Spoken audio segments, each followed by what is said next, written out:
Welcome, everyone. The topic for the day is stakeholder engagement. We will be discussing the various engagement strategies that needs to be employed to have a fruitful relationship with all stakeholders. So basically, we'll define stakeholders as such. It is all about it and understand what is stakeholder engagement. Again, I repeat, we'll define stakeholder, who are they, and what are the processes of engaging. So, stakeholders are individuals who are either affected by or probably is essentially responsible for the overall outcome of the objectives in terms of the projects or the initiative that we have taken around it. So, we have different stakeholders. They might be vendors, they might be clients, they might be customers, they might be government regulations, they might be the pollution boards, you name it, and we have it. So, that is what are the stakeholders essentially external because we believe that internal stakeholders who are the employees or the team members essentially they are in unison with the achievement of objective as the concern might be, but it's the external stakeholder who needs a lot of persuasion, a lot of compulsive behavior attainment for them to be having a sizable stake or interest in the achievement of the project objective. So that is what exactly has been meant by stakeholders. Now let us talk about engagement. The use of stakeholders as participants in collaborative decision making is what we are looking at it. Yes, definitely, yes, that is what we're looking into the process that guides and probably engages them in the execution. So we are asking these vendors, these external stakeholders, be it the government, be it the pollution board, be it the customers, be it the client, be it other competitors that we are looking into it in becoming a partners for the execution of the project and probably for achieving the objective thereby. So that is what we need to understand as far as stakeholders and stakeholder engagements are concerned. So why should we care? That is what we are looking into it. So in a competitive funding environment, data system do not always have natural consistency. So we need to have, see, people, vendors, organizations have a lot of objectives, a lot of preferences and options available nowadays. You name it, and we have a lot of options coming across it. Let's say we talk about the payment system. People might be giving credit, people might be giving discount, people might be deferring payment, people might be having a barter system in place in lieu of the stakeholder. So believe me or not, in one particular process that I've told it to you, there are so many options, and that is what we need to understand. Engaging the stakeholders very much into the process, partnering them, and probably making them a profit centers or probably an object oriented where we come up with win-win solution can encourage them to become the advocates for the projects. That is why should we care for stakeholders, we should always, stakeholders have a lot of option nowadays. This is very important. So identifying stakeholders, what are they? These are the three essential stakeholders that we can broadly say. So one is the state advocates or the government that we are looking into it. The government, yes, they are essential and vital part of the any project. Then the program representative, let's the project manager himself or the herself, the engaging the execution agencies vis-a-vis the awarding agencies, be it the client or be it the executioner. So these are the program representatives that we are looking into it. And apart from it, we have other stakeholders who take responsible for a part execution of the project, and these are known as vendors or the partners to the project. So we have three things. One is the government, second the project himself itself, the organization that is involved into it, the representative out there, and the vendor partners who basically are there to achieve the objective because their profitability and they have their interest in the project. So let us talk about categorizing of the stakeholders. Number one, please understand these are the people who are looking into it. So we are talking about supporters.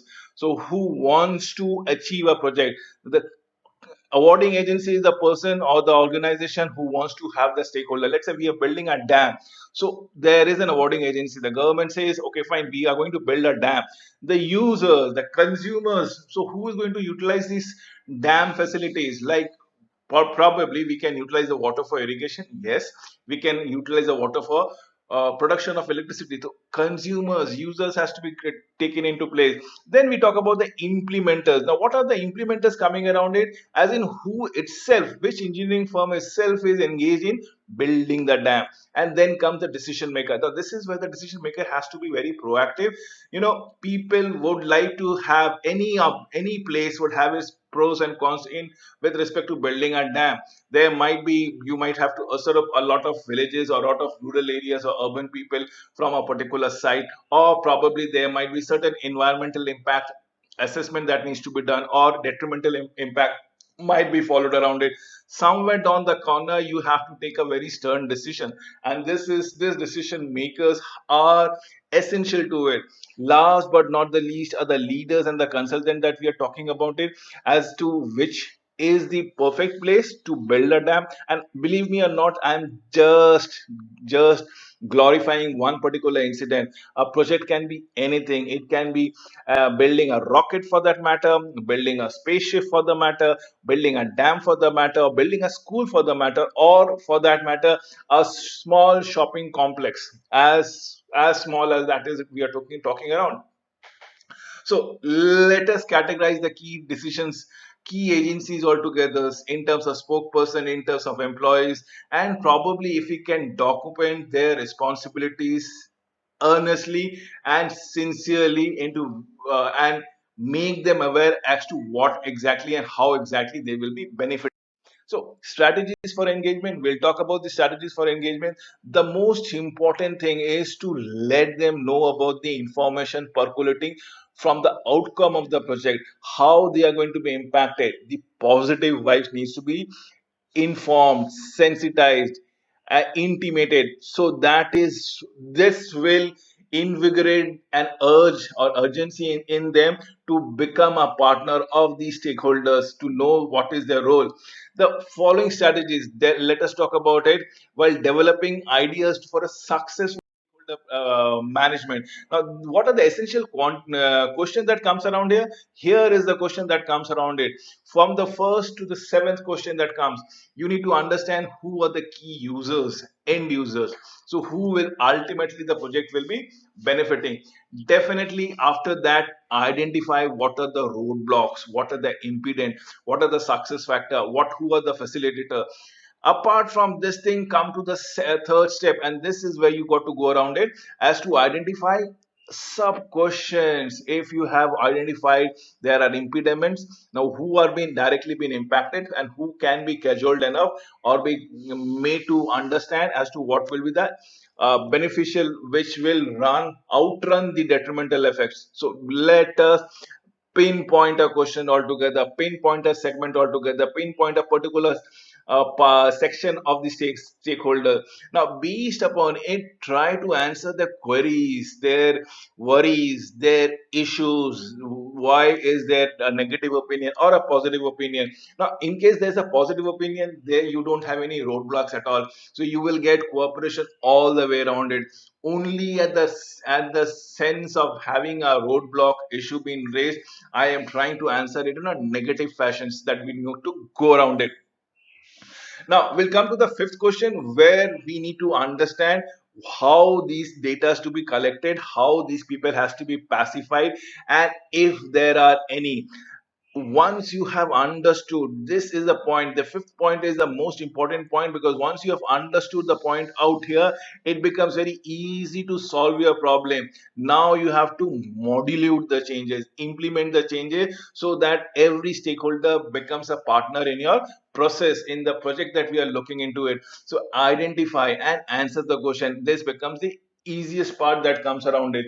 So I will like to talk around, yes, every now and so, stakeholders to engage while developing a plan that comes across it. This is what we are going to tell. The next 4 5 slides will talk about what are the questions that needs to be answered. So, appropriate stakeholders. If it's the government that is an issue, please engage with the government as to why this will be beneficial, the project will be beneficial in the long run. Let us understand there are many countries who say space exploration is worthless altogether. Why? Because there are innumerable problems facing on the planet. People are sleeping hungry altogether, going to the bed without having anything to eat. So that's much more relevant program than probably exploring the space. So need to understand the perspective we are building for the future, and that is how you got to engage them, clarify their perspective altogether. So we'll talk about the strategies to engage. Now, one of the best strategies to engage is to communicate. Do nothing but communicate, sensitize, inform, and that is what the best strategies would be all about. It. One first strategy. First strategy is getting data right here. Now, this data can be positive, can be negative. This might be telling me the apprehensions of the stakeholders altogether. People might be apprehending, or they might have some sort of doubts, or there is a cloud of queries that can be formed upon it. So let us fact do a fact finding mission. Sit with the stakeholders at a round table, at a conference, at a meeting, and try to figure out the pain points. Then comes the stakeholders to attain the step two. Now this is where you need to understand not every stakeholder would have the same pain points altogether. The same pain point for a pain point for one of the stakeholders might be actually the pleasure point or advantage to the another stakeholder. Now we need to mitigate. Now we need to meet certain common ground which is beneficial to all the stakeholder. So establish a policy, establish a program question, establish what is the essential objectives or milestone that we need to achieve in a altogether. We come to the third strategy. This is where you have to go for micro planning. And how do you go for micro planning? Is with the help of a work group. The work groups are the small cluster of people who can actually sensitize the information with the passage of the time to each and every member of the community or the stakeholder. Now these are the people who are a part of the community.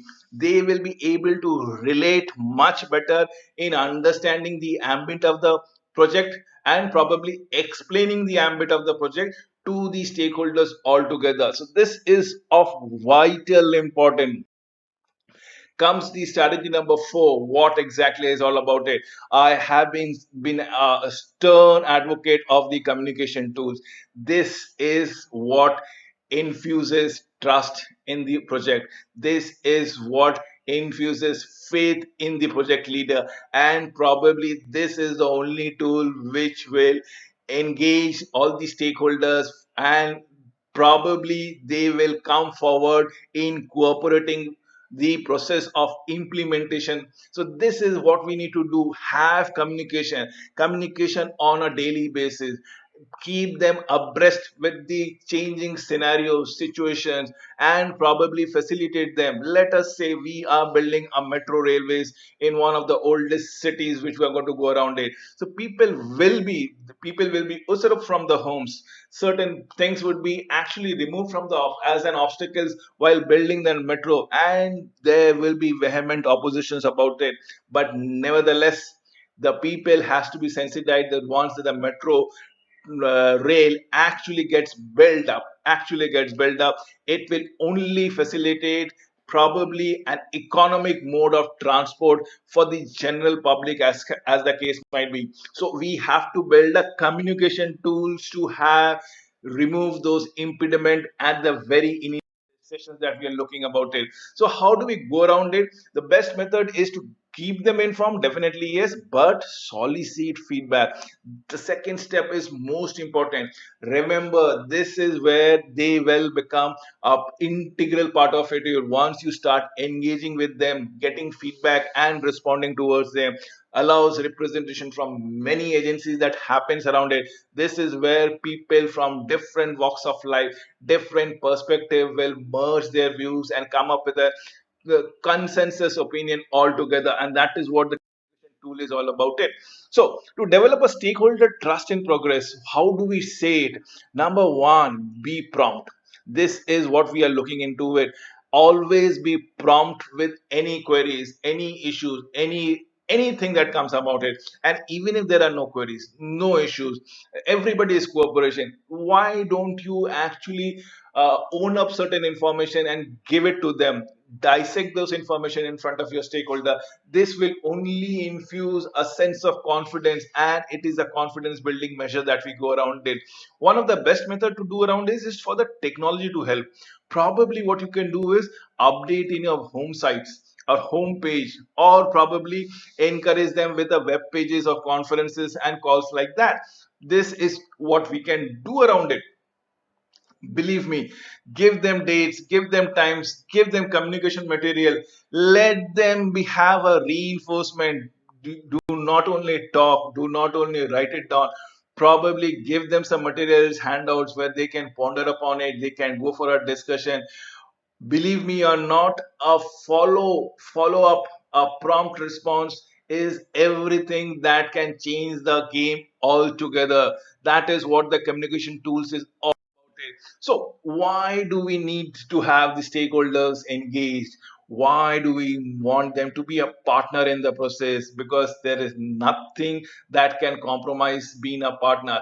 A partner is a organization, a gentleman or a lady who will walk the talk along with you when decision has been made. So it becomes, your process becomes much easier and facilitates in the achievement of the objective. So stakeholder needs, what are they? They need to state the landscape altogether. When I say landscape, it tells me the whole project altogether in minute details. What are we trying to achieve at the end of the project? So we need to understand the benefits. We need to tell them about the data system. We need to tell them about the outcomes of the program that looks to have it. People might be myopic on their views, they might not understand the full depth of the project, and that is where it comes around it. So we need to have the audiences engaged, we need to percolate with them, we need to show them the big picture, we need to make them think not in terms of 1 year, 2 years, or 5 years, but to think them in a longer term perspective, which might be a century, might be a few generations ahead altogether. Rem- please, it's a request to all of you to invigorate, or should I say insight questions from the audiences, because the moment people start questioning you about the project, they are getting in the process of getting engaged altogether. Yes, ask them to ask question, ask them and answer all of the question to the best of their ability, show them the evidences of the benefits that has been there for the similar around the globe. So understanding these things actually gives a lot of benefit. What does it mean? There is a smooth operation. Absolutely, there are perfect cooperation with different stakeholders. The program interest to the benefits are realized, and it percolates to the community of late. So identify, probably articulate of what they would like to accomplish. Remember, we are talking about not only of one particular community, but probably communities to come from, for generations to come, that we are looking into it. So think about the wider horizon, and that will come around it. So, what is the difference between governance and engagement? Remember, data governance will give you evidence that these stakeholders are going to be benefited. Who have been getting benefited? The government does get benefited because of a better quality of work life, or life that it can meet out to the citizens.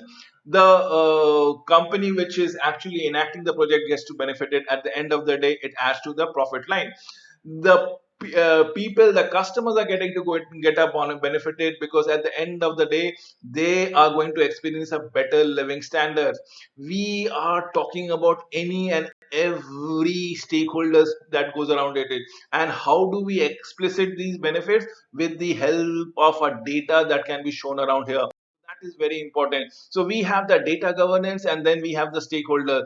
Data governance is the evidence on which the stakeholder will start believing in, start trusting in, and probably that is when they will directly or indirectly start helping you in achieving the objective of the program. So data governance, who are they? It is your all your leaderships, be it the political leader we're talking about, the business leader, the IT staff, any agencies that are contributing towards level of engagement is very true, very required. So we need to varies the level of engagement. There are people who might not be directly implemented. For example, the customers might not be the end users at the end of the day. It might take another generations or subsequent generation of the customers to be very variously employing the benefit of the project that has been implemented before. And let's say somebody has created a pull or flyover over sea, probably over a river, probably,